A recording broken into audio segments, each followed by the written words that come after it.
Ngayong hapon na ito, alauna medya ng hapon ay pangatlong senior na ating pong bisitahin, si Tatay Manuel na kabayan, no? At kanina, kinang umaga, pinisita natin si Tatay Francisco at saka si Tatay Felipe. Naabutan natin sila, mga kababayan, na wala nang kinakain.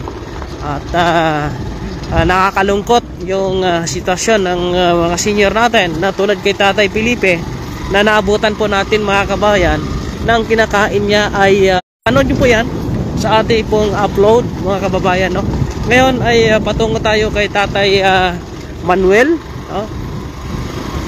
Tingnan din natin yung kanya pong sitwasyon dito, kung mayroon pa ba siyang makain. Si Tatay Manuel ang isa sa mga senior na napakalayo talaga, no? Ito yung dinadaanan namin ngayon, at siya din yung senior na sobrang hina na ng katawan, no? Makikita nyo naman pag naglakad ay nakayuko, yun makabayan. Ito yung kanyang nilalakad kapag pupunta sa doon sa labasan. Ngayon ay check natin. Ayan, no? Thank you very much sa mga supporters po natin na nandiyan makaalalay sa ating mga anonymous sponsors, makabayan. Maraming salamat na nakaalalay sila sa atin. At ito pa lusong ito. Jay, bababa na ako, Jay. Baba ako. Baka tatambling tayo dyan. Yeah. Pag tinignan nyo sa video is patag, no? Pero palusong ito, mga kabayan, no? Liblib na area, hinahinay lang. Yan. Shoutout sa inyong lahat, to, na nakakaawa talaga yung mga senior kapag wala tayo, kapag tumitigil tayo, mga kabayan. Si Kuya Raymond naman ay tuloy-tuloy naman ang kanyang ang ating ginagawang mission. Kailang tumitigil lang tayo kapag wala na tayong maibigay, kapag wala na tayong pangtustos po, mga kabayan, sa ating ginagawa. Alam mo naman, sa gawain natin is kailangan natin yung financial. Pag wala natin financial, wala na tayong magagawa ho, mga kababayan. Oh. Sa panahon kasi ngayon is November, December, as in lugmok si Kuya Raymond. Bagsak na bagsak si Kuya Raymond dahil wala tayong mga views. Ibig sabihin yan, wala tayong revenue. Wala tayong gaanong revenue na pagkukunan para pangtusto sa ating mga gawain. Kulang pa sa ating gastusin sa sarili. Kaya ho, minsan ay hindi natin nabibisita yung mga ilan sa mga pinatayuan natin ng bahay, kasi dito po sa bahagi ng Negros sa Sipalay is meron tayong 18 na nagginawa ng bahay kubo ho, mga kabayan, no? Imagine mo yan, marami yan. At kung bibigyan mo sila ng support monthly, hindi mo kakayanin yan, ho, mga kabayan. Kaya mong diretso mo doon, hindi mo kakayanin talaga, mga kabayan, itong ginagawa po natin. Kaya minsan sumusurrender din, sumusurrender ang ating bolsa, sumusurrender din ang ating katawan. Yung last November, ay nung nakaraang buwan lang talaga, is nagkaroon tayo, nagkasakit tayo, di ba, na wala tayo sa ating ginagawa, dahil nga po ay nag-double crisis tayo. Sa ngayon, mabuti naman, meron ako isang kaibigan na sa atin, nakaalalay sa Atiglo. Sabi niya, hey Kuya Raymond, bigyan kita ng pamasko kahit kaunti lang. Ang ginawa ko naman, hindi lang para sa akin, kundi sinare ko ito sa mga senior citizen ho, mga kababayan. Kaya ho ay kung merong blessing ay talagang binibigay natin sa iba din po, maka hindi lang para sa atin. At sa Monday, meron tayong magandang din ito. Ina-invite po tayo sa isang opening, no? Sa isang coffee shop sa syudad po na Sipalay, no? At samahan nyo ako doon. Siguro diretso ka lang doon sa may niyog, lakad na lang ako.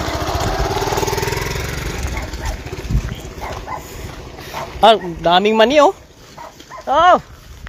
Ngapon, daming mani. Dito na kami sa baba.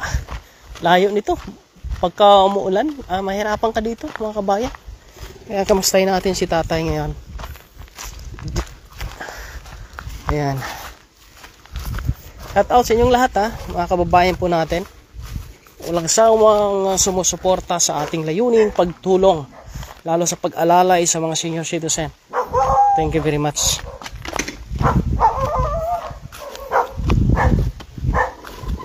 Ito yung pang-ilang bahay ba natin ito? Si Tatay Manuel, pang-lima yata ito, no? Ay, hindi ko lang sure kung pang-ilan ito si Tatay Manuel. Kasi doon siya nakatira dati sa baba. Ang kanyang tinirahan yung barong-barong, walang dingding, walang bubong. Dito siya. Dali mo rito ang bigas, Che. Tay! Tay Manuel! May hapon! Oh, kamusta si Tatay Manuel? Pasok ako. Sulod ko ha. Kamusta ikaw? Gwapo, gwapo. Kamusta ang sitwasyon mo dere? May makaon pa? Bakal bugas. May bugas ka pa? Bakal ko. Bumili ka? Ibig sabihin maraming pira si tatay? Maraming damo kwarta? At least hindi ka nagutom. Wala ka gutom, walang gutom. Oo. Kaya si Tatay Pilibi dito, ang yung gikaon, lubi na lang yun, lubi. Ay, may maputa. Ayan, kasama natin si GR. G, bigay mong yun bigas. Bigay mo doon kay tatay. Tay, yung bigas mo, tay. May silido? May walis ka? Aba, saan? Ang dami, oh. 2, 4, 6, 8, 10, 17. Kuan na naghigot nga, kuan ba? Talian na lang yan. Okay. Kuan? Hindi pa nag-open yung aking tindahan doon eh. Wala pa akong panglagay. Pag nag-open na, kunin ko yan. Ipunin mo na lang yan. Ano? Ipunin mo. Damuon mo para sa next year, baka mag-open ako. Kunin natin. 30. Baligyan natin dito. Ha? Oh. Oh, sige. Para meron kang meron kang pambili-bili. Wala namang dito. Oh, ito pang itago mo para malipay ka. Oh, kuniti. Oh, kuniti. Itago mo yan. Para mayroon kang alam ko naman, pagka walang laman ang bulsa, malungkot. At least wala siyang problema dito. Okay. Oo. Mga kabayan, no? Wala namang problema. Walang tulo, tay? Ha? Walang tulo imong... Wala. Wala kasi walang ulan. Hindi, malinis itong bahay ni tatay po, mga kabayan, no? Maganda itong bahay ni tatay. Ano muna kami, ha? Papunta kami doon. Oh, sige. Kinakamusta ka ni tatay Pilipi. Si tatay Pilipi, luoy kayo. Kay nasa Kalatan? lato sa Crossing Per. Crossing Per? Naabutan ko. Luoya ginoon. Kawawa talaga. Yung gikaon, yung lubi. Mga pulak.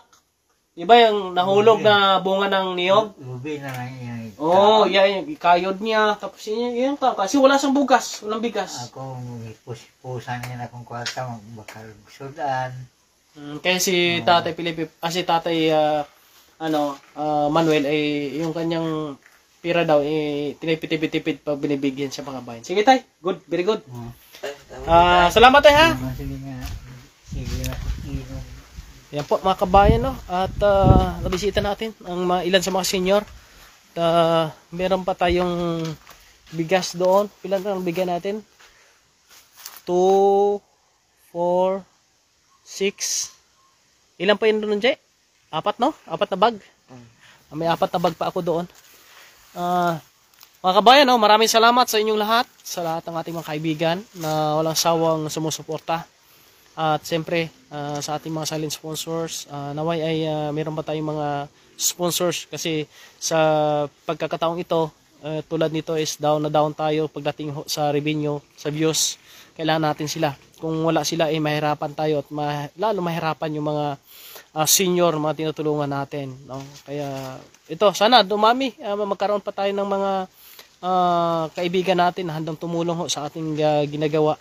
Kaya thankful tayo kung anong meron tayo ngayon. pasalamatan sa Panginoon kasi siya po ang gumawa din po ng paraan kung paano tayo maitaguyod, kung paano tayo makapaggawa ng ganitong mission. Siya ay gumagamit din po ng ibang tao para naman po ay matulungan po tayo kasi sabi ko nga, hindi po natin kaya pag tayo lang, kung ako lang ho, mga kabayan. Thank you very much sa inyong lahat.